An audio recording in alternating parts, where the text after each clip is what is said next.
Welcome to another new video. আজকের ভিডিওর বিষয় ডিরোজিওর ওপরে বাংলা রচনা। রচনাটা খুব সহজ ভাষায় লেখা, একদম তথ্যমূলক রচনা। পরীক্ষায় যদি আসে তোমরা লিখে দিয়ে আসবে, একদম পুরো নাম্বার পেয়ে যাবে। আর তোমরা শুধু একবার ভিডিওটা দেখো তোমাদের শুনেই মুখস্থ হয়ে যাবে, এত সহজ ভাষায় লেখা। হেনরি লুই ভিভিয়ান ডিরোজিও 1809 সালের 18ই এপ্রিল জন্মগ্রহণ করেন। তিনি কলকাতার এন্টেলিতে জন্মান। তার বাবার নাম ছিল ফ্রান্সিস ডিরোজিও এবং মায়ের নাম ছিল জনসন। তিনি ধর্মতলা একাডেমিতে শিক্ষালাভ করেন। এই বিদ্যালয়টি প্রতিষ্ঠা করেছিলেন ডেভিড ড্রুমন্ড। পরবর্তীকালে তিনি হিন্দু কলেজের ইংরেজি সাহিত্য এবং ইতিহাসের শিক্ষক হয়েছিলেন। তিনি ইন্ডিয়া গেজেটের সহকারী সম্পাদক ছিলেন।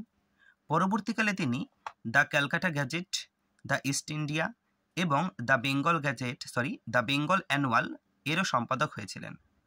তার কয়েকটি উল্লেখযোগ্য রচনা হলো to India my native land, the harp of India, the Fakir of জঙ্গিরা ইত্যাদি।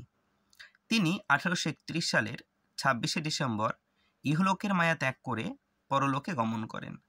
তো এই ছিল রচনাটা। কেমন হয়েছে তোমরা জানিও কমেন্ট করে, আর ভালো লাগলে অবশ্যই লাইক, শেয়ার, সাবস্ক্রাইব করে দিও।